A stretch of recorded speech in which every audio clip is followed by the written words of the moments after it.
live. And now back to your regular programming. If you speak better to yourself. You showed up for like probably the dumbest conversation we've ever had on this show. Let's have that smile again. Tell me how that happens. Physically should not happen. Relax. If you say it Give me as well. 3 times a day, God will line it up. He's just an absolute hack, and he gets his ass kicked by the teammates every week. It's just terrible. Welcome back to Hack City. Joe DeLeone, Sean Anderson, 2 former college football players from the University of Rhode Island. We're talking the latest NFL offseason buzz. It's Combine week. I'm going to be in Indianapolis on Thursday. No sleep this weekend. There's going to be no show on Thursday, by the way. We'll be back on Sunday. Today we're talking the Titans getting calls to move off the first overall pick. The Pittsburgh Steelers sharing insight on what they're going to be doing with their quarterback situation. And Jonathan Allen being permitted to seek a trade from the Washington Commanders. Thoughts on the tush-push as well. All that coming up and more. Before we get there, Sean, can you share with our good listeners a message from our fantastic friends over at BetOnline? I would love to. Joe, you know how happy I am that the Hoboken station is back up and running here. Oh, did you use it today? I did, yes. So I'm actually stunned that it was not delayed because that is so typical New Jersey / New York and just general construction. It's incredible what they've done. They, I guess, did a lot of maintenance in a month, and they said they would. And additionally, they said that, you know, maybe they're going to have to do some more in August, but we're back up and running. And they had this new feature, right? They had this new feature that I couldn't believe because typically my phone doesn't work down there. But BetOnline, I think, has rolled out a secret 6G where I could access them in the path. Only BetOnline? Where I would never get any other signal. It's incredible. BetOnline, their proprietary technology at their web browser is spectacular. So if you need lines and you don't have signal, go ahead, tap on in. I encourage you to do so, just like myself. March Madness right around the corner. Every 3-pointer, every hat trick. You're tracking Ovi going for the record, which he's going to get because he's an alpha. Go ahead. Go to BetOnline. They have you covered with odds, stats, and more for every game, every play, every win. BetOnline, the game starts here. What is different about the path? Anything?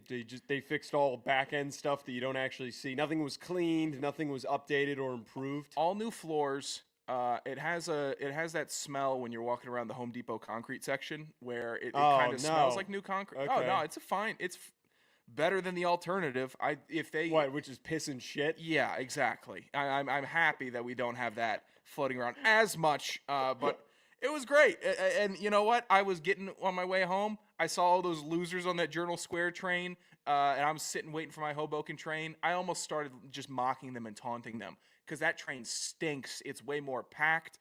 That Newport station is tragic. Hoboken station till I die. Thank God it's back up and running. Well, Sean, I'm very happy for you that it's a big win. Very happy that you've been able to return to your normal traveling schedule.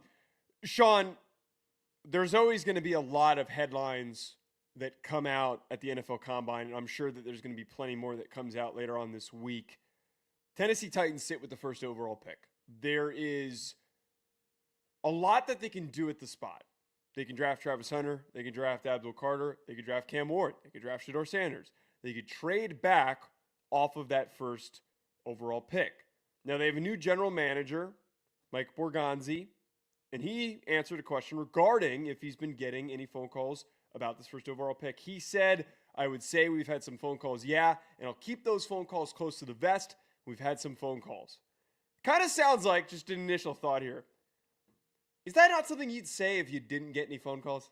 Is that not something that you would say if you were just trying to make it seem like there was more interest for this than it was? It's like saying in high school, yeah, I've got a girlfriend, but she goes to a different school. You wouldn't know her. It kind of, am I reading into this a little bit too much? Like, oh yeah, everybody wants this first overall pick. Yeah, everyone's calling.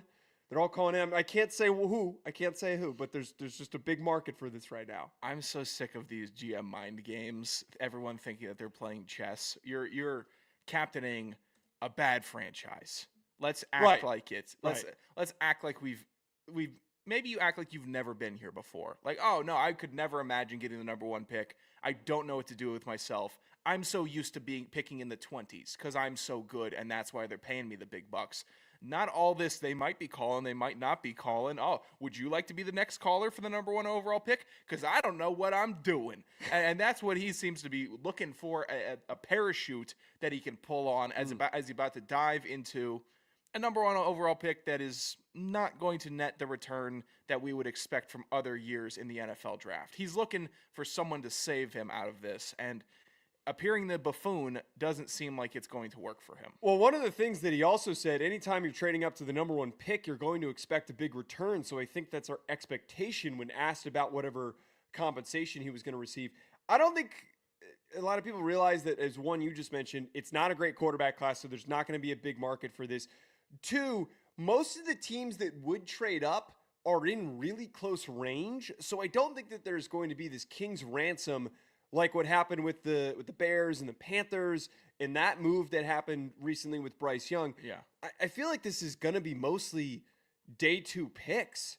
I don't really think that this is going to be some sort of a massive haul. Are you a Draft Day fan? Have you seen the movie Draft Day? I have many times, yes. Borgonzi's also giving me a little my bit of vibes. My name's Sonny. I'm gravelly. Hey, man. Hey. You don't disrespect. Oh. I can't disrespect the cost. No, in a regrettable film. It reminds me though of the Seahawks when in that movie when the Seahawks were sitting with the first overall pick and they were uncertain on what they should have done with Bo Callahan, and they just moved off the pick. They wanted to seem like that they were, they were getting you just mentioned the parachute. They were just getting out of there. Yeah, that part of me gets a little bit of those vibes with the Titans. I'm mostly speaking sarcastically and jokingly. This is not how NFL franchises operate. These bloggers are going to watch your head. You're not going to be able to get out of this thing unless those you deal podcasters. With me. Oh, they're going to be lining up outside of Legion Field. No, you're going to be fine. You're the GM. They're not going to be tracking you down. Closest we've seen to that is the fear-mongering this year from the Luka trade that was perpetuated in Dallas. That was ridiculous, by the way. God. So fake. I don't think anyone was calling in that, hey, I'm gonna kill the GM of the Dallas Mavs because they traded away Luka Doncic. Here's what I'm gonna do for you. I'm gonna rewatch Draft Day this year. I don't want to rewatch Draft Day. I don't want to rewatch. What are you doing to my team? I did that. The head coach stunk. The owner stunk. Costner tried his hardest. It was way too much going on, and it's an NFL draft movie. I think it's the best you're ever going to get with an NFL draft movie. It's the only NFL draft movie. There's never going to be anything else like it. I'm going to cook this goose and carve it up when I decide to load this movie and watch it. When was the last time you watched it? With you, I think, in college. Did we? Yes. I think we watched it multiple times. No, I think you're making that up. No, because you would watch it every year, wouldn't you? Let's stay on track. I don't remember the last time I watched it, but let's stay on track here. If you are the Titans, what are you doing? I still stand by, I think that the Titans are best off trading out of the pick. I think that there is an option to take advantage of some poor soul, some dumbass franchise that is incredibly desperate. And as I just mentioned a second ago, not a very big market to trade up, but like he's already starting to do right now, one can be created. One could be created. And I'm looking at the Las Vegas Raiders. Las Vegas Raiders haven't had a quarterback or success in a while. Derek Carr was their last guy, and he was unimpressive overall. Did some nice things, but they haven't had like a premier elite quarterback. The Raiders are a team that you could 100% swindle into moving up to that spot. If you can get a lot of draft capital, this team I don't think is in like a prime position right this second to immediately compete to win the AFC South. I'm moving back. I'm letting somebody else come up to the top, and I'm accumulating picks. Do what the Bears did, and have all those picks to have the right environment for whoever is going to be next year's draft pick. Tell you what, this Titans team is begging to get out of this pick. I think they should get out of this pick. They're all over the place with their needs. I think it is a depth draft that would help them more than one star at the number 1 overall pick. This is tough, though, because with the Combine news and the Combine taking place, they're hoping that maybe Abdul Carter turns in one of the best performances at a Combine you've seen. You're hoping he's not participating. Oh, that stinks. What about Shador Sanders? They're hoping. Oh God, so no one can fall in love with him at the Combine. Oh, yeah. Oh, is Genty participating? No, Cam Oh. Ward's also not throwing. Oh, so we're just going to be stuck with the number 1 pick after this weekend regardless. I don't foresee any other teams falling in love with who's buddy from Indiana that's going to be throwing their quarterback. Curtis Rourke? No, not Rourke. Maybe Curtis Rourke. They're not Riley Leonard? They're not going to be falling in love with those guys to reach up at number 1 and get them at the combine is what I'm thinking about. Wait. What? Shuck. I'm thinking of Tyler Shuck is who I'm thinking about. Louisville. Yeah, Louisville. Pardon me. The red jersey. I mean, the I would pray to mediocrity. Jesus Christ that nobody would consider moving up to the first overall pick for Tyler Shuck. What was Hey. the point? What were you getting at? I'm with saying that there's not someone that is going to be good enough there that anybody would fall in love with to move into the number 1 overall pick at the combine. Like, we're not going to have Oh, some you're saying situations- that no one's participating that's going to go out there and do Yes. some crazy shit that's going to change Exactly. the paradigm. You're right. This is probably the lamest first overall pick situation because there's nothing that's going to happen between now and then that's going to change the Yeah. landscape of the conversation. If I'm sitting at 2 or 3, I know we're talking about what Tennessee should do. They should try like hell to get out of it. If I'm sitting at 2 or 3, I'm just waiting for them to mess up. I'm waiting for number 1 to make their call. If they bungle it, they bungle it, and then I can just I can change. Or they make a good pick, and then I stick with my war room and figure it out. But this does not bode well. If we had Cam Ward and Shedeur Sanders, dueling at the combine, throwing deep balls and absolutely dotting, then maybe we could have a sucker jump in, take the bait, and we have a big trade going. I don't see it happening, though.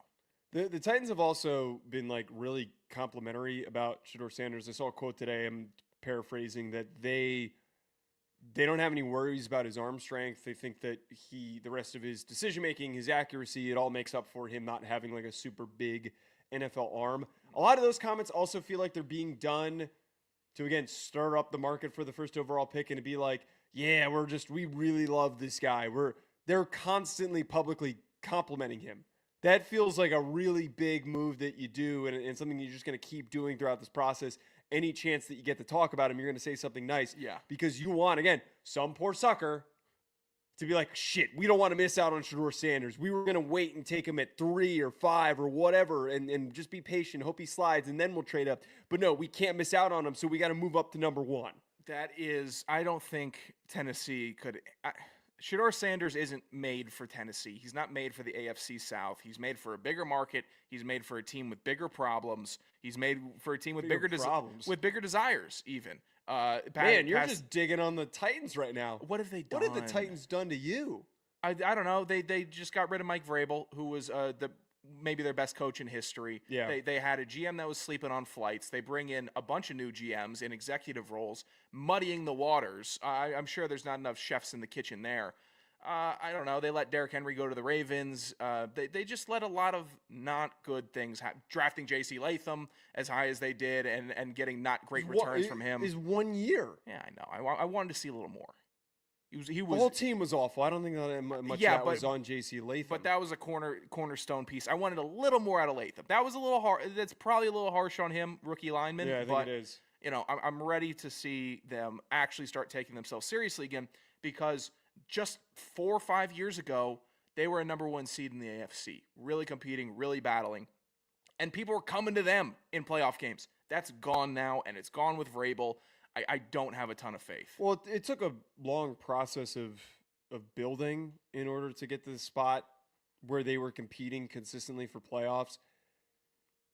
I look at this roster right now, and it's got like some positive signs of like a good offensive line and a couple of good defensive pieces, but it's still pretty barren across the board. Like you need better athletes at defensive end. You need better athletes at receiver. You need better athletes at running back.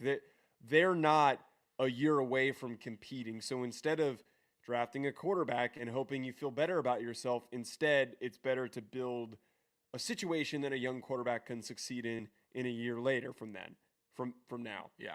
The problem is do you end up being Eberflus where you take Caleb Williams, you finally get the chance to make your pick. Say it's Drew Aller that they take next year. And then Brian Callahan just shits his pants so bad that they don't play well enough to save his job for one more year, then you're out the door. That system makes sense from a roster building standpoint. And Ryan Poles did the right things in order to try and facilitate and build a roster. And there's an expectation that the Bears should be really good this year, but it's because Ben Johnson's taking over. It's because Ben Johnson gets to take over that situation. So this probably, in that approach, saves Borgonzi and gives Borgonzi a long runway, but having a quarterback now is something that is going to save Brian Callahan immediately. Yeah, they're gonna toil with this decision. I know Dukes wants them to take Abdul Carter, and I think they should trade back and take James Pierce Jr. And keep him in Tennessee. I think he would have a lot of fans, volunteer fans, that would transition into Titans fans from his performance for that team. But I think maybe they stay and take a quarterback, and it tanks, and they get another first-round pick next year, or top 5 pick next year. I don't think they're going to be outside of the top 10 next year regardless. So, Tennessee Titan fans, you'll see yourself in this situation again soon. Sean, we've been dissecting the Steelers quarterback situation for some time now. Oh, yeah. Omar Khan told ESPN that he wants to re-sign one of the quarterbacks from this past year for the Steelers, being Justin Fields or Russell Wilson. I find this interesting because, one, it means that they don't want both of them, that they want to make a decision and decide which guy they want to move forward with. There's still not a lot of clarity on if they think they need someone else in the mix. Part of me wonders, are they one of the leaders in the Matthew Stafford conversation? To add to the context here, before we discuss which guy is worth bringing back, I think we're both on the same page here. Justin Fields was 4-2 as the starter. He was 65.8% completion percentage guy. Russell Wilson stepped in Week 7, won 6 of his first 7 starts, but then went on to finish the year with 5 straight losses. I think you and I are on the same page. If you bring back one quarterback for the Steelers, it's got to be Justin Fields. There was something there. He was still showing some positive, like, hey, this is a young guy where you let him go be an athlete. If he got a little bit more comfortable and a little bit more hot, maybe he would have finished the year with a really great season. But we were robbed of that. Instead, we watched Russell Wilson smoke a bunch of weak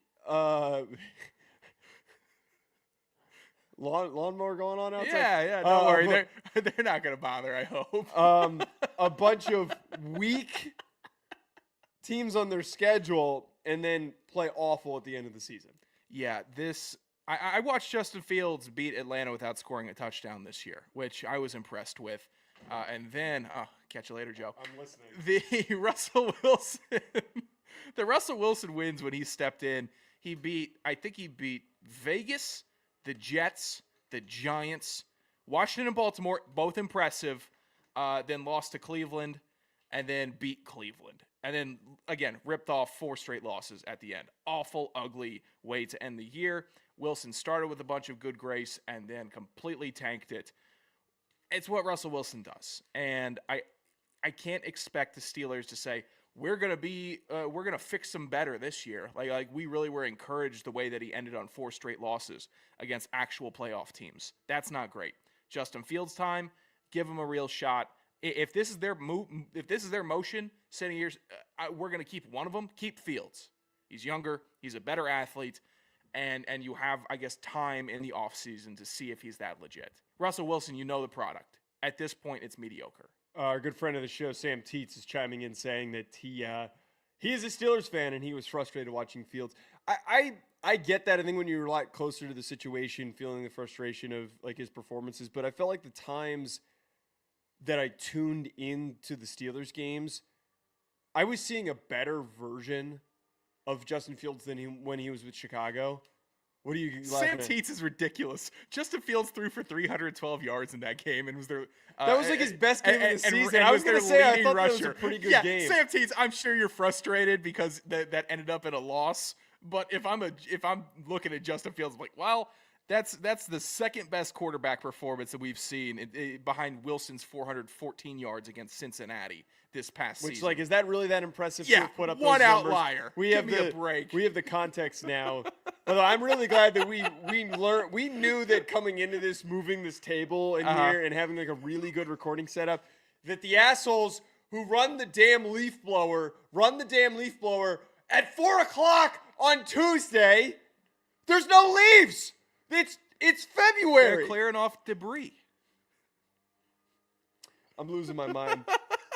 I'm pro Justin Fields. I don't like the thought of bringing back Russell Wilson, seeing how slowly he reverted back to his just really bland, awful quality of play that he had with the Broncos at the end of his time in Denver, the way that he played at the end of his time in Seattle. He's not the same guy that he once was. No. He needed to have a level of mobility to be a successful NFL quarterback. He's not the same level of mobile that he once was. He's not one of these guys. He's not like Randall Cunningham, who was a massive dude that eventually, when he wasn't as mobile, he had a strong enough of an arm and he had enough experience that he knew how to use his size to win from the pocket. Right. That's not happening here with Russell Wilson. He's too small and too immobile to end up turning to as the guy instead of Justin Fields. I love that comp because Russell Wilson had the traits to become a Randall Cunningham second half of the career resuscitation. The Steelers would be his Vikings. What do you mean he didn't? He's so much smaller than Randall Cunningham. I'm saying he was in the same situation. Oh, it was the same situation, Yeah. but his traits were not comparable. Yeah, but Russell Wilson had his own traits, the deep ball accuracy, his ability to extend a play. And he really didn't convert or mature into a pocket passer or see the field well enough to preserve this job over Justin Fields, who has been wretched at times. Yeah, it's Fields' job if they're keeping one of the two. I think the Steelers knew that. I think the Steelers wanted to start Fields all year last year, but they had that kind of burden of Russell Wilson where he was injured to start the year. Fields got his crack at it. I thought they should have kept playing him. Obviously, he was winning ball games. And now we got Russell Wilson, weirdo, trying to run the show. And I think the Steelers kind of bent the knee to him. They shouldn't bend the knee again. He's not giving the value of a guy that you should capitulate for. I feel like Russell Wilson's going to end up with the Jets. I feel like he's going to be the guy. And I know that today that was one of the rumors that they're contemplating and they're leaning towards keeping Tyrod Taylor as their quarterback and him being the guy for the 2025 season, which is good on him. That's a fine decision. He's a decent player, and if you're not satisfied where you're sitting at 7 to be able to move up and draft somebody, just punt, get another good player, get Tyler Warren, or get a defensive player, a defensive tackle, Mason Graham or Will Johnson, depending on who's on the board. Russell Wilson, you could maybe sign him and see if he's still got anything left, but why would you go from Aaron Rodgers, who's a control freak, to Russell Wilson, who's quietly also a control freak? Yeah, the Jets are just on. They're lost without a paddle, and they're not going to be the Jets aren't going to be this team that just strikes gold. They're not going to find their Sam Darnold this offseason. So they might as well make a decision early and start taking note of everybody and prepare for the year after this season. It's already February. Punt, just knock it out because you're not going to draft a stud. You're not going to bring in a guy in free agency that's going to save your season. We're not going to be sitting here this time next year talking about, wow, are the Jets going to keep this guy or are they going to move on? It's not going to happen. Now, a name that was brought up as being on the move, Jonathan Allen is being permitted to seek a trade from the Washington Commanders. Great defensive tackle, multiple-time Pro Bowler. His final year of his contract's coming up, which he is not guaranteed the $15.5 million for this final season. He recently signed a 4-year, $72 million extension after he had 2 consecutive Pro Bowls. They also recently, and seemingly in preparation of this, they extended Daron Payne and they drafted Jer'Jon Newton last year in the second round. Now, I'm afraid to talk about defensive tackles with you. I was kind of thinking about this today. You hate defensive tackles, and you're just so blindly playing into the trope of, hey, former offensive lineman doesn't want to see a defensive tackle succeed. So I'm a little afraid to ask your opinion on this is like, one, should they move off of Jonathan Allen? Do you think that they should be trading him? You're painting me into a very negative light here. You only speak negatively about defensive tackles. I speak negatively about drafting them in the first round. That's what I speak negatively What about paying them?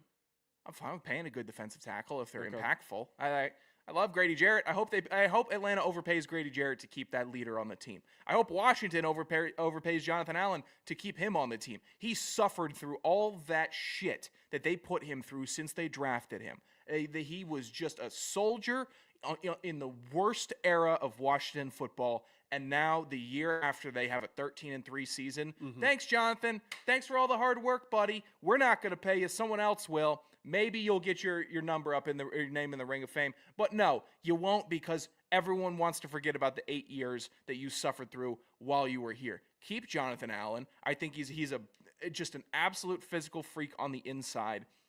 I wish he was a bit meaner. I wish he had a little more Ndamukong Suh in him. People are talking about, like, there's that photo going around. I think Warren Sharp tweeted it like a year ago. Like, how do you stop this play? And it's the tush push. I think a Ndamukong Suh that's stepping on people, honestly, would stop that play. Probably. And you need a dirty defensive tackle to stop that play. You need Jonathan Allen to get ejected from a game for stomping Cam Jurgens for he was wrapping up my ankle. Any BS excuse you want. Yeah, if you're getting bullied on that play, you need a defensive tackle that's going to be mean. They're a little too soft now. They're a little too flashy, a little too nice. I think a hard-nosed defensive tackle like Jonathan Allen should be retained. I think it's kind of missed. Man, that guy is getting really close to the window. Oh, yeah. Are we going to have to, like, really decide if we're going to do this at a different time because this asshole is Just doing power through. I We'll be know, but I fine. just don't know if it's getting picked up on the mics or not. I don't know if it's getting picked up in the background. But to talk about Jonathan Allen, it's hard to come by high-level defensive tackles on a consistent basis like Jonathan Allen. Now, they're in a situation, though, that they don't need to keep him because they have two premier players in Deron Payne and Jer'Jon Newton. Jer'Jon Newton could continue to improve and explode into a premier player on this roster. I know that Commanders fans were super frustrated about drafting him last year, but having the option just to turn to him a much cheaper option instead of having to try and pay Jonathan Allen a long-term extension, it's smart roster building. I look at, though, like the first team, and I know we talk a lot of Lions as a destination for a lot of these defensive linemen. I really think that Jonathan Allen in Detroit would be a home run. I think that would be a perfect landing spot for him because you can, at the back end of the first round, potentially draft another edge rusher to play opposite of Aiden Hutchinson, and then you throw in Jonathan Allen into the mix. Their issue down the line, down the stretch, was a lack of depth and a lack of health. You have Jonathan Allen on that defensive line, it goes from being really good to one of the best in the NFL. That's true. Aleem McNeil is one of the defensive tackles for Detroit. He's very good. DJ Reader, also very good. But obviously both need to be healthy. But they have a really good starting four. And people were upset with the Newton pick because it came after the Fedarian Mathis pick, which came after the Deron Payne pick, which came after the Jonathan Allen pick, and also there was a Chase Young pick sprinkled in there. So there was a lot of first two-round exhaustion from Washington fans, seeing guys get drafted, bolstering the defensive line, and 6-win season and 5-win season. But now there's a quarterback in town that can actually, win games for them.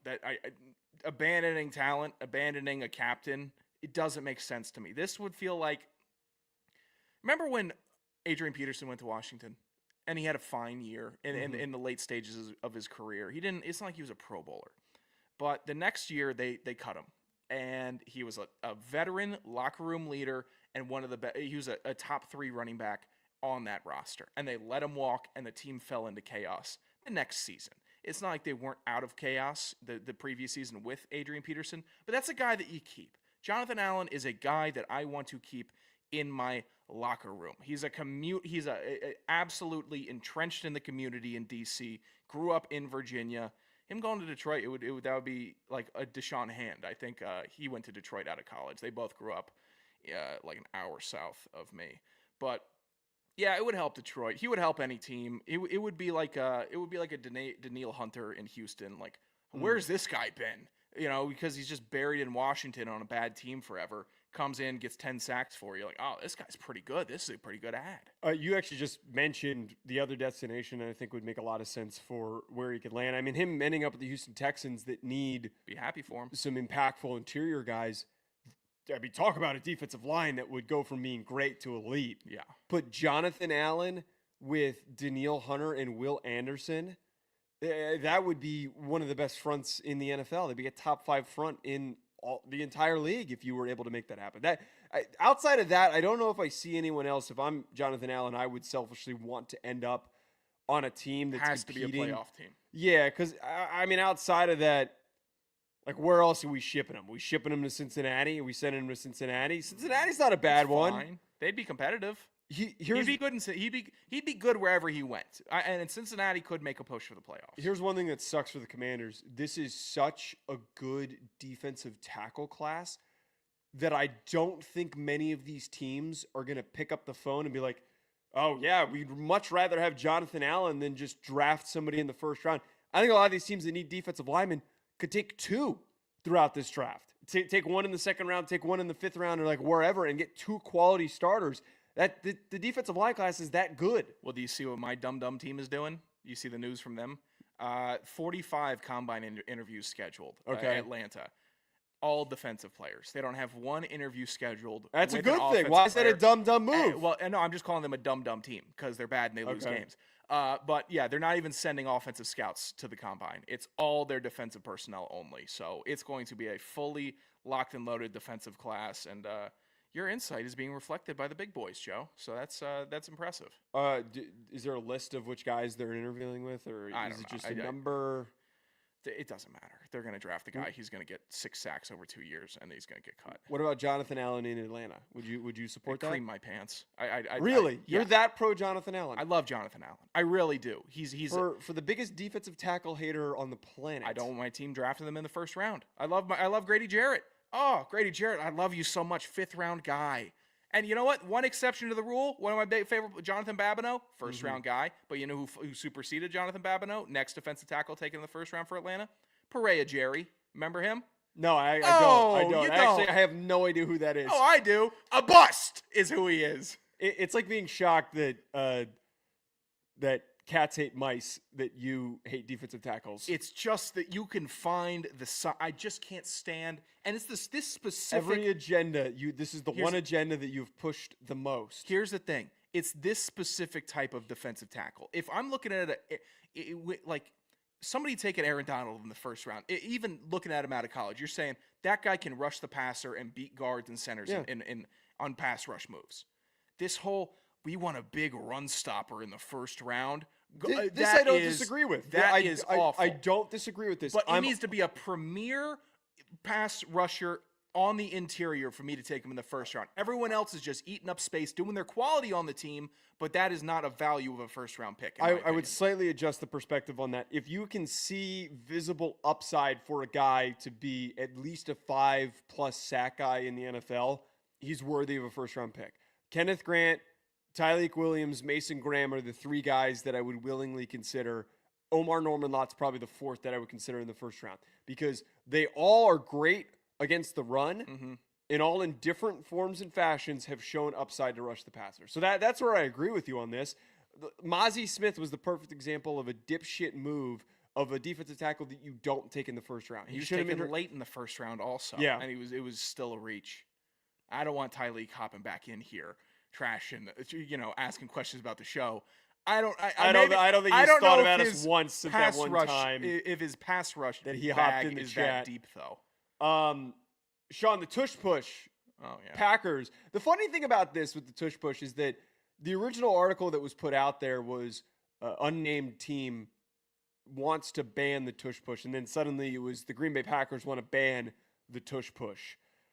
You put a note in here that, I want to get rid of the name first. The name's awful. It's really stupid. Technically, Brotherly Shove, it's all stupid, but Brotherly Shove is a much better moniker. I think that's also a bad name. I think both are bad names. Look, I'm actually kind of on the side where I think that it does need to get banned. Nick Sirianni was doing his total dickhead Nick Sirianni shtick where he was insulted that this was even brought up. And then he went on to bring up the context of there are other teams that tried to do it and they couldn't do it as successfully as us. We just practiced it so well. It's still not a football play though, man. It's a rugby play. I'm not against getting rid of this. I feel like that the tush push, for how unstoppable as it's been, is not why that you need to get rid of it. It's because it doesn't require any skill. It doesn't require any talent. It requires having the quarterback with the heaviest squat in the NFL and a good center. And they didn't run it as effectively without Jason Kelce. It wasn't as a total one shot, one kill type of a move as it used to be, but it's still highly successful for them. They were like 88% on 3rd and 4th and shorts, I think, this year, per some graphic that I scanned. A couple things with this. I hope that graphic was right. That's a crazy way to cite a source. Yeah, I saw it had a couple colors on it. The lines were a little straight. I got the main point of it. First of all, the Packers are soft as baby shit for, deciding we're going to write in because Jordan Love can't pull this play off. We're going to try to ban the play, and because we're going to have to face the Eagles again in the playoffs, and they're going to beat us. I don't think that this is direct to them because softer than hell that they're the first team. They can be on board. Other teams can get on board, but the first team, softest team. That's what I'm saying. You're the one that's really worried. That is not a good look for a team that is in the playoffs, that should be better, like Green Bay is. Additionally, why is Philly the only team that can do it? Why are they the only ones that I decide literally to rep just it? said because they have the one quarterback in the NFL that actually squats during the offseason and has a high squat number. Why don't the Saints smarten up and have Taysom Hill run that play? That's their own problem. Why can't Indianapolis run that with Anthony Richardson more? Because they're choosing not to. But are they gonna? But I bet they vote to ban it just so Philly can't do it.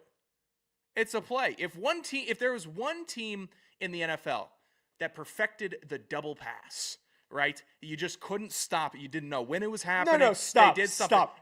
What would you do? Because that wouldn't happen. That wouldn't happen. It's too risky of a play to actually successfully become unstoppable. That's also a football play. It's a trick play. This is a football play. It's a not. quarterback sneak. I'm shoving a dude up another dude's ass and converting it for a first down. That's what's happening. No, That's actually, football. I'm taking one guy. like the football One game. guy is shoving his hands up one guy's ass, who's then shoving his body up the center's ass. Yeah. In order to convert a first down. That's not football. Why can't they This stop isn't it? 1910. Why can't they stop it? Why can't it be stopped? How many times do you want me to keep saying this? It's because Jalen Hurts is the best.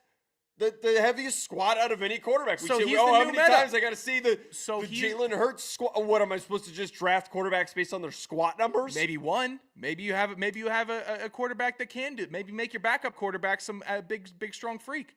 Bring in Will Levis trade value should be skyrocketing. Saying he could at least do I don't this know if for he's us. like really that strong though. You say, look up a little Will Levis shirtless and I tell me don't- you don't. I think don't he's need to strong. see that man without his clothes on again. Okay, I don't need to see that ever again. I'm not trying to make you go down that rabbit hole, but I'm just saying.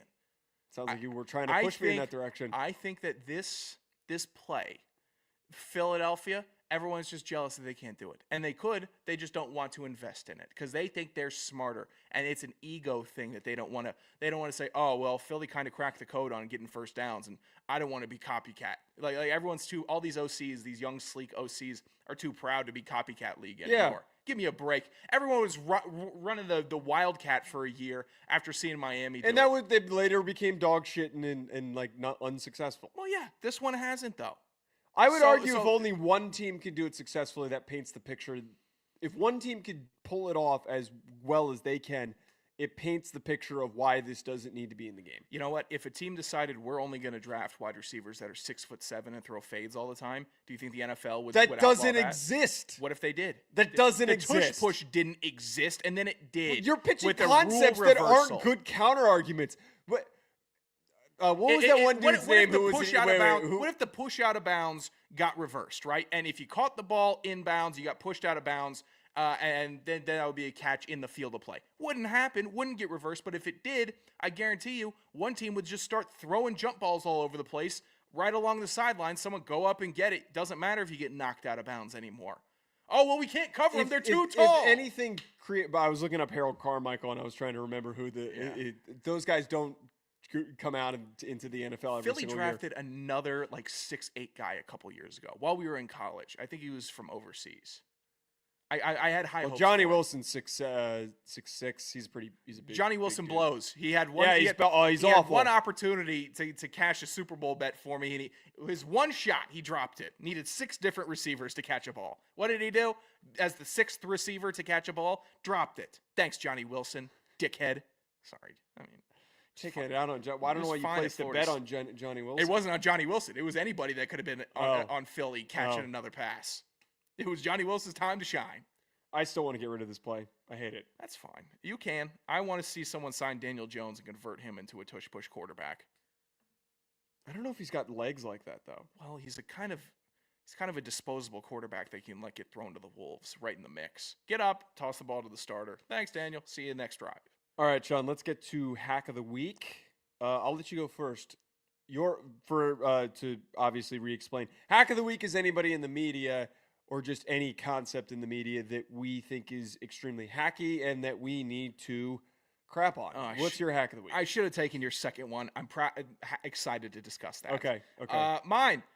Interesting situation I found myself in this past week.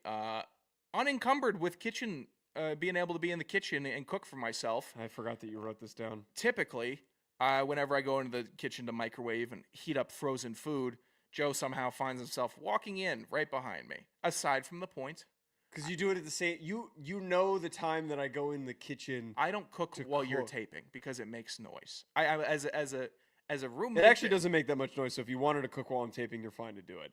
Good to know. Because you do cook when I tape with Ryan sometimes, and it doesn't show up on the audio. I haven't cooked. Just like apparently the lawnmower does not. But you were away this weekend. It was fine. Nice. Got to roam around naked, sit on the couch naked. Again, that's your mistake for doing that. Yeah, it's fine. But last print. And I look over at the sink. I'm doing dishes, and I get a look at the sponge in our sink. I've seen some dirty sponges. I've seen sponges on the last legs of their life with the last little breath that they have. Extended their lifespan way farther than they should have. That was the worst sponge I've ever seen that was sitting in that sink. It was that an also abomination. that sponge. We have had worse sponges in this apartment that have been seeing more war than that sponge saw. Impossible. That sponge wasn't that old.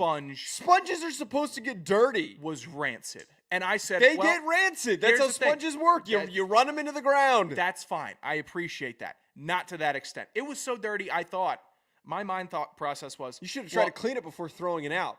I didn't want to touch it. I didn't use it to clean. I put soap on my hands and clean the dishes because I didn't want to touch that thing.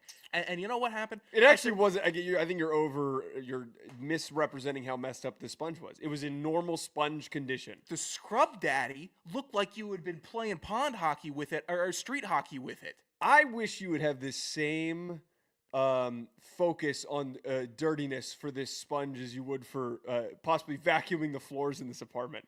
When am I in here? I'm in here. Well, no, there's a trail that happens right outside of your room that I typically have to vacuum sorry, up. some of us have to leave the apartment to go to the outside world for our I do jobs. sometimes. Okay. Here's what I'm saying. There's a guarantee also. You're coming in and out of that door way more than I am tracking in here. What am I? I'm coming in once or twice a day. Okay. I just don't like the way that you're making it seem like I was some sponge maintenance unhinged individual. It doesn't require maintenance. It's a sponge. That sponge was so gross. I figured we didn't have any. Lo and behold, I have a open whole the cabinet. box of them. There's a whole box of sponges. Yeah, because those are pristine. They're pearls. good. They're really high quality sponges. They're the Scrub Daddy sponges. They're supposed to last a long time, and you wasted a good sponge. No. You wasted my sanity looking at that sponge. Yeah, that sponge was leaving a ring underneath it in the sink. Filthy sponge. That's how sponges work. They get a little bit dirty. Joe, it was actually so decrepit and deformed, it couldn't even hold up in the little Scrub Daddy holster that you have that come with the Scrub Well, the holster Daddies. doesn't stick very well, so that needs to get thrown out. You know what? I appreciate what you do financially in the apartment. If you need me to chip in for some sponges so we can rotate them in more, I'll get the next box of Scrub Daddies. That's not the issue. I'll get the next box. That's not the issue. I don't want to have to You don't know how sponges work. Mr. Sponge expert over here. You don't know how sponges work. You go look at that sponge in my bathroom and tell me how many Because I bet you don't use it. Oh, I use it plenty. It's Constantly cleaning counters. I would be concerned if the sponge in your bathroom was getting used.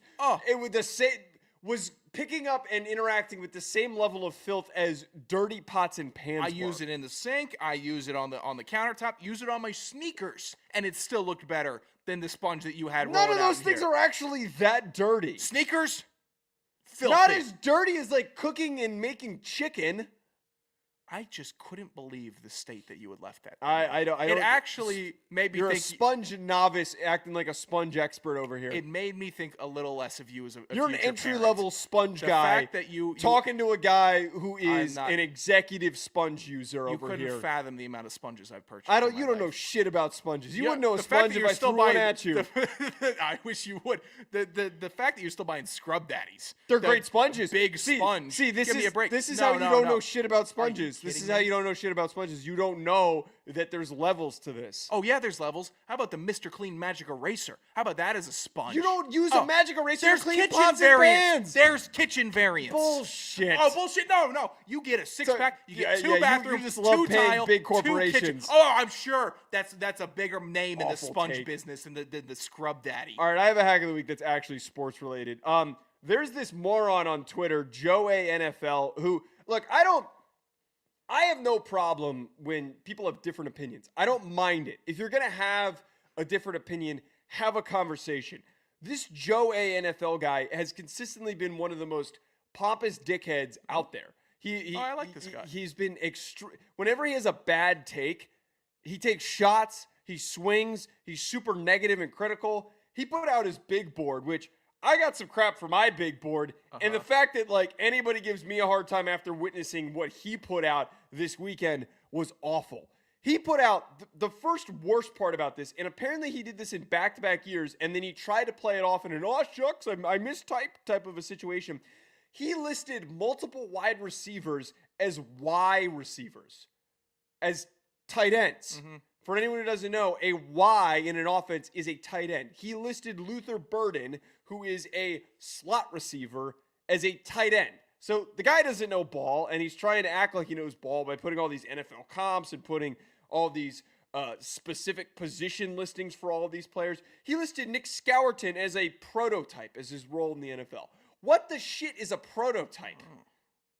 This guy's on the cutting edge. Will Johnson listed his role versatile. What the shit is versatile? Oh, you're losing me here. You're losing me here, Joe A. NFL. Will Johnson is corner. Lockdown. That's his role. It's just outside corner. That corner. We don't need to overthink this. Did he have Will Campbell on his big board? Will Campbell was on his big board. He was not on my big board. Top That's 25 big board, by the way. That's an irritant of mine. He's his top 40. that Will Duke Campbell- Manyweather tried to dunk on me today because He I didn't should've. have him on there. You're going to miss on that one, pal. I hate to bring it to you. And No, you're stop, entitled to stop, your own stuff. Stop. That's going to be a miss for you. This is the problem that I have with the whole Will Campbell conversation. I think he's a great player, very high floor player. But just because I value a couple other guys that are a little bit more athletic than he is over him, and because this is a draft class where there is an enormous pocket of players that all have the same damn grade, that doesn't happen often. They all have the same grade. He ended up at 26th for me. He's going to go on and get drafted probably in the middle of the first round, early in the first round, because there's not a lot of good offensive linemen. But I'd rather take the blue chip freaking defensive prospects and a couple of these O-linemen that have a little bit more upside than he does. That's fair. With the defensive stuff, I think that the gap between Banks and Campbell is much smaller than you're giving Campbell credit for. I think they're much closer together. As I think it's prospects. incredibly close. I think it's incredibly close, but I think that Kelvin Banks can have a little bit more of an impact than Will Campbell. He's a lower floor than him, but I'd rather bank on the fact that he is a bigger, stronger, more physical athlete than Will Campbell was. I think we're getting into minutia. I didn't mean to take this off of Well, Joe you- NFL. But yeah, okay, that's fine. I'm not gonna harp on yours. Okay, the other problem that this guy had is he had a bunch of grades for guys as like late second rounders. He had, this is one of the weirdest parts, his 40th ranked player was Shedeur Sanders, who he comped to Taylor Heineke. His role was game manager, which I didn't know was a role for a quarterback. And he listed him as a top 5 projection. No, wait, I'm trying to navigate this thing. What did he has a 5th round grade on Shedeur Sanders. Let me try to find this guy. I'll send it to you. Oh, no, I found it. Is this his golden rule post? This guy is all over the place. He some of his comps I'm trying to he is Tez Johnson 15th overall. He has Tyler Shuck 13th overall in this entire class. Oh yeah, like me some Shuck. Shuck it up. That's a guy that could throw off platform. You'll be surprised. Everything else, dog water. But his off-platform stuff, that's impressive from Shock. I'm not I going don't to know sit this here and role. Yeah, this role category, this role tab should just get taken out of this. That's awful. This is too much information on the. Here's why I like it's a bunch of nonsense. I like yours Stop because pretending like you know more than you actually do. That's my problem. yours with is it. just 1 to 25, and you're backing it up with I know this. I don't need to add all these qualifiers on the rest of this. To have position, school, role, comparison, grade, projected round, my round, off field in a category of your big board, that's way too much. Plus, to put the red flag thing in your big board when you don't have any NFL sourcing on that stuff is one extremely egregious. What did Aeneas Peebles do? He's got a little. I have no idea. What did Tyler Shuck do? Why has he got a red time? It's Old. not even That's his red flag. Cam Ward comp to Deshaun Watson? What? That's awful, and also that's also criminal to compare anyone to Deshaun Watson. That's foul. Yeah. That's foul. Sean, I want to bring up really quickly before we wrap up today with Hack of the Week, or a hack bag, I mean. Awful announcing, posted this, and a lot of other people drew attention to this.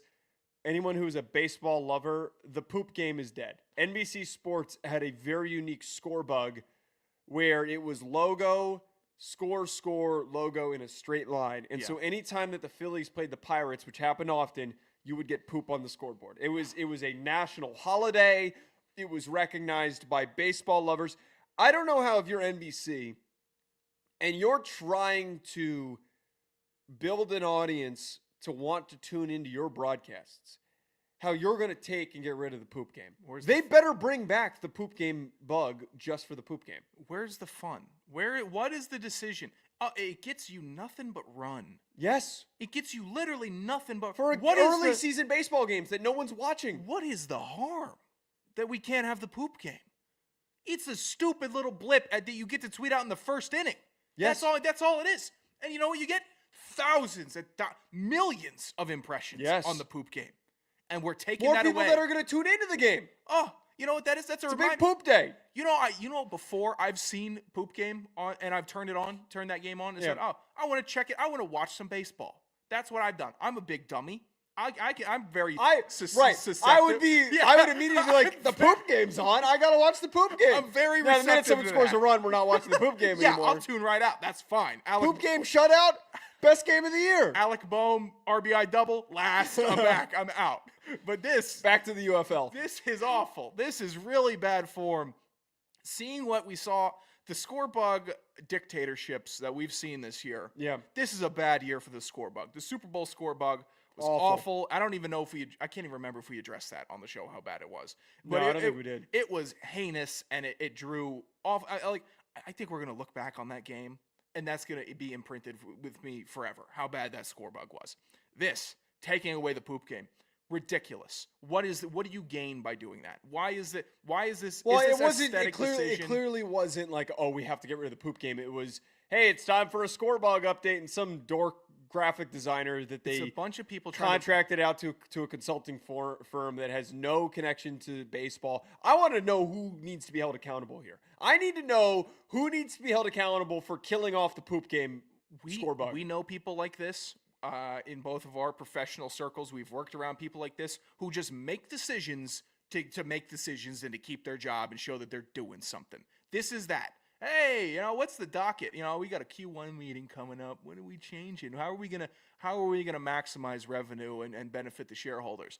Well, we're changing the bug. That's what we're doing first of all. I'm getting here. You're going to a high level on this. It would be a decision where you have your off-season decision where you're trying to improve the graphics and everything. You got your EP head creative director who's going to be like, yeah, we've had the score bug for 5 years. It's time we got to swap it out every 5 years. Let's go to the consulting firm and just see what they come together with, and they send it over. It's like, oh, this looks great. This is very fresh. This is very new. But that guy, whatever dude that was a graphic design major at some slappy college, that thought he created something so unique and different, he doesn't know about the poop game. He doesn't know about the importance of the poop game for baseball when it needs more poop game lovers and more poop enjoyers. These score bug graphic designers should be tarred and feathered because we have not seen. They should be punished. The score bugs have drastically reduced. Non-ball knowers. I'm not nostalgia bombing here, but there We hasn't. better not lose the cum game, by the way. We better not lose the cum game. That's next on the chopping block, pal. I bet it is.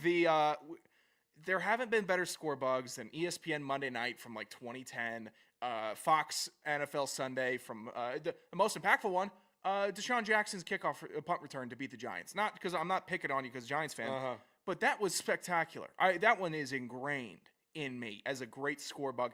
We have lost. We're losing every recipe. We're losing recipes on the score bug animation, and the reduction of the poop game continues to be a recipe lost. Yeah, I'm more than upset. I'm glad that I didn't forget to bring that up. I'm inconsolable. That's where I'm at. Honestly, right yeah, I don't even know if I want to watch baseball anymore.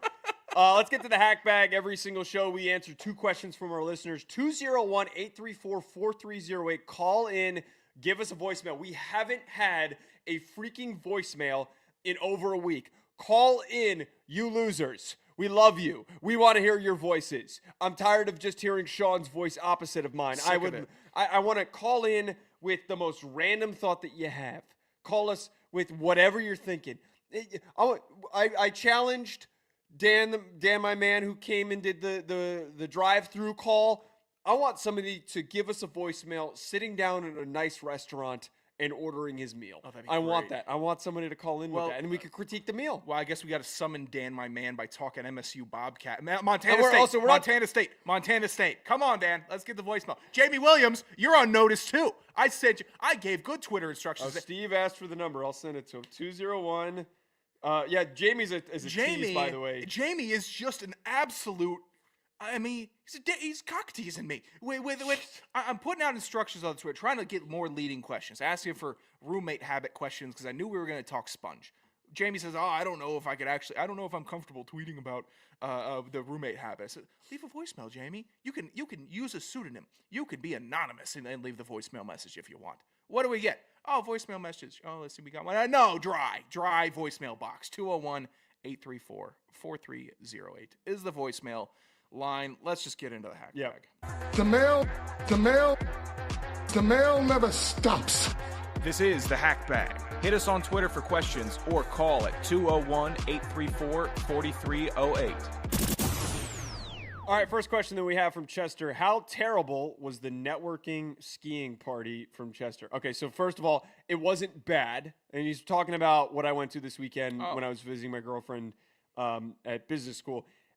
It wasn't bad. There were just a couple of negative things that could have made it a little bit better. Essentially, this weekend carnival that they had was like a party that they did in this tent at the bottom of one of the mountains right outside of the school. So it was Fire me up. Drink it by a mountain. Yeah. It could. I mean, it was way worse. I It was a good enjoyed time. Yeah. There were some decent bands. It was fun.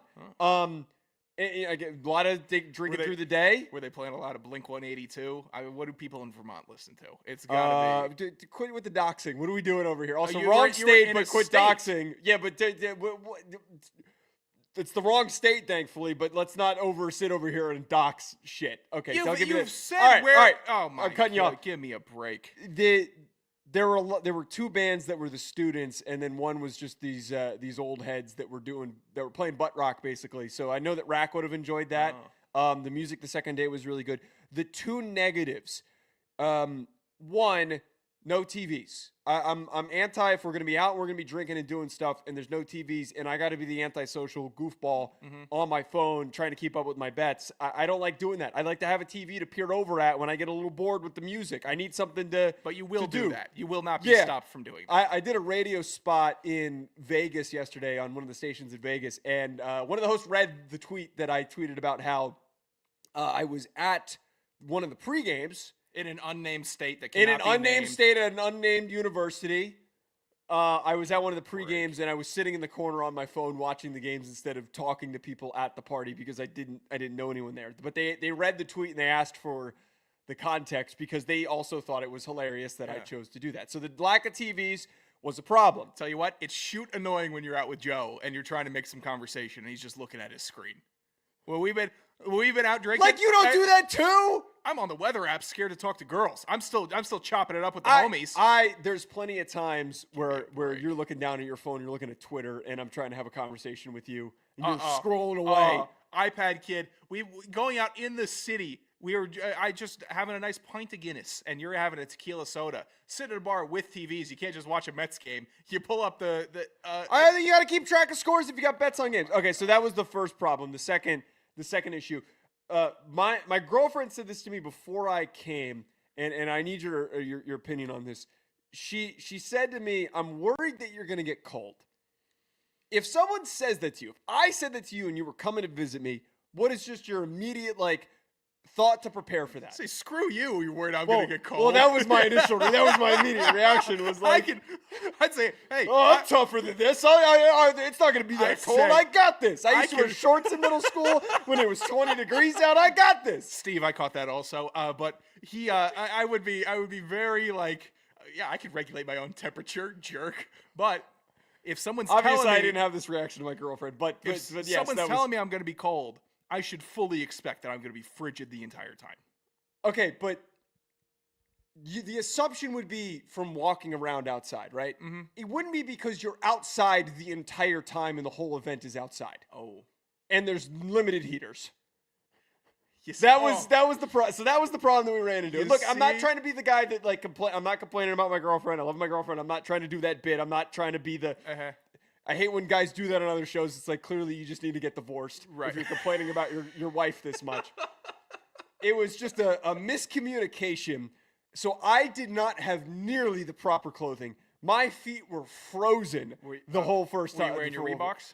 I didn't have boots. Everybody was wearing boots. So I'm wearing these thin Reeboks with a pair of just standard Adidas socks. So I froze my balls off. That's a bad place to be. Yeah. And you know what? I wouldn't have packed boots either. If I'm going somewhere and you need me to, and I should be wearing boots, you should say bring boots. That's a big enough piece of apparel that you need to be, that needs to be included in the disclaimer. And again, it's not on my girlfriend, but that I should have asked. The problem was I asked when I got there. I was like, "Oh, where is the party thing that's happening on both nights?" And I thought it was in the lodge of the ski place, not outside in the snow. Why don't you just go rent some ski boots and walk around in those? Actually, that might not have been a bad idea. But I had to go to I drove to LL Bean on Saturday morning, and I bought the thickest pair of socks I could find and a pair of long johns. That was what I did to survive. You didn't buy any duck boots or bean boots? No, I debated buying Chelsea boots because they had some cool Chelsea boots because I don't feel like I have a good pair of boots that you can wear out to a bar. You could pass for a Chelsea. Someone that wears Chelseas. You couldn't. What are you talking about? You're too damn big for Chelsea boots. I know my boots. I know what boot. I got big clangers in there. I know. Yeah, the boots you need big wide ass boots. I like black Tims and black hoodies. Come on. All right, second question from Rack. What was the grossest human being in the locker room during your time at Rhode Island, and what did they do? Don't leave out any details. There's one guy I want to bring up that I can't because it's a little too graphic, and I think that you know what I'm referring to. Yeah. There's one guy that was doing a little too much in the shower. We're just going to leave it at that. I don't think you ever interacted with this happening. No, but there was a lineman that had a very kind soul and was incredibly nice, but his freshman and sophomore year was very unkempt, is the way I'm going to put it. And you're going to know who I'm talking about. I think I already know who you're talking about. Yeah, and that was rough. Just a tough adjustment, I think, to the college football, what is it? Hygiene protocol that you need to keep up with because you're constantly sweating, constantly working out. Right. And if you're not showering after practice, you're going to stink like hell. And one guy did, and everyone kind of knew about it. One of the kickers also did this where he refused to shower. And I think it was partially, a little timid. Tall kicker or skinny kicker? The degenerate kicker at one point at the very beginning of his time there. Well, he was going back to the dorm to do it, and it's sometimes rolling up to the dining hall and not showering, and anyone who's doing that. I'm trying to think if there's an actual good gross thing though, Well, there were the dudes who would just walk around no towel from one end to the other. Here's the thing: would go take a shit, and then walk back into the locker room still with no towel. Those these were rough. Old head football players, right? They grew up in an era in high school where you showered in high school, like after gym class. Like everyone would hop in the showers together. It doesn't happen in modern high school. You just go to gym class and you go to Yeah. class stinking like hell. Yeah. Because nobody's showering at high school with all their friends. Like that is a societal change. So these old football players never grasp the shock, the pure shock of a freshman walking into a college football locker room and just seeing guys letting it all hang out. And you're just all shapes, is everything. You're just like, what the hell am I got to do this? And then senior year, you're like, yeah, what? This is great. Yeah.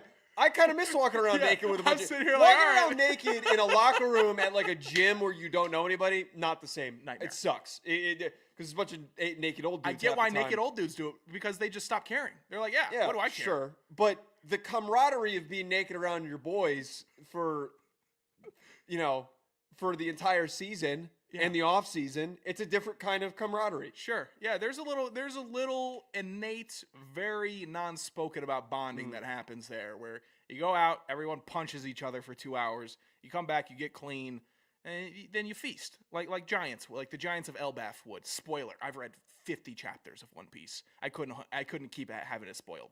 So embarrassing. What is there anything that anyone did that like outside of just like notch? Because I feel like that's kind of benign and expected. Like, oh, the freshman didn't shower after practice. I always thought eating in the locker room was a little much. Choices of food eaten in the locker room. Like if you were eating the eggs in the locker room. Oh yeah, that was a little gross. That's something that actually made my stomach turn a little bit. One of the Oh, here's something.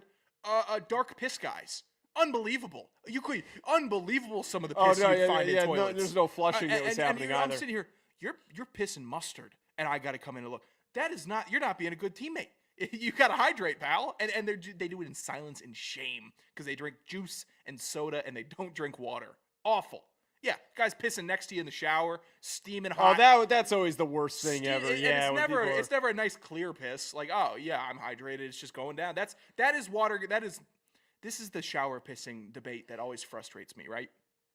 The people that piss in the shower always defend it with, oh, it's just fluid going down a drain. What's the difference? but you don't do it in a shared setting. You don't do it in a shared setting, and you definitely don't do it if you know you're going to have a bunch of steam and piss that is just stinking like hell coming out Yeah, you of can't be doing that. You have to be like yeah.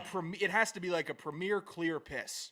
It can't be that. That is something that always irritated me after locker room dirtiness. I also think that there were like a few people. This isn't really gross, but there were a few people that didn't understand that when you're showering around a bunch of dudes and there's no separators, you got to shower differently than you would at home. Yeah. You can't be reaching in all the crevices and doing that around people. And it's always like you don't notice because you're kind of just like, hey, I got to shower and get in and out. There's always the time where you notice and it's really unsettling. It's like, man, why are you digging in your ass? Yeah. Why did I turn around and I look around and I see somebody digging in their ass in the shower? It's like there are people around you. And I don't know anyone off the top of my head. Actually, there's one guy off the top of my head that I can think of. Well, you were a supreme irritant to shower near also, by the way. Why? You showered in cold showers. Because I was trying to wake myself up. Oh, you know I'm trying to wake myself up. People used to give me shit for this. I'm like, I'm trying to wake up. I have to go to class right now. You know what you're trying to wake up? I'm a hot, gross mess. I'm trying to wake myself up. It's like splashing cold water in your face. I still do it to this day. I'm happy for you. I understand the benefits of a cold shower. You were a piece of garbage for doing it in the locker room, though. I was like the first person in the shower every single time. So I'd be doing it, finishing up, and then you'd come bumbling in. You and Monty Sinisi would always bitch at me. Like, all right, Joe's taking another cold shower. Because what do you need to cool off from, pal? I saw what you were doing in practice. You were killing me. I'm still wearing pads and running, man. I'm still wearing pads and running. You know what? I get it. If we had to do the gassers at the end, maybe you get a sweat in. But here's the thing: cold shower. I need to wake up. You need to wake up because you weren't getting your head bashed in. I was. That would put you to sleep. Maybe I was awake at 6:50 in the morning, bright and early, getting ear holed. But yeah, that's when I was awake. I gotta wake up. Insolence. Reminder, 201-834-4308. Call into the hack bag. I think Steve might end up calling in. Appreciate Steve's very active today. Sam, you should also call in. Sam Teets. Sam doesn't have Sam doesn't have the minerals to call in. What are you digging on Sam for? I'm trying to reverse psychology. I'm trying to get okay. him to call in here. Also at Hack City Pod on Twitter, at Joe DeLeone, at Sanderson Radio. Thanks for tuning in. Like, subscribe, notification bell. We'll talk to you later.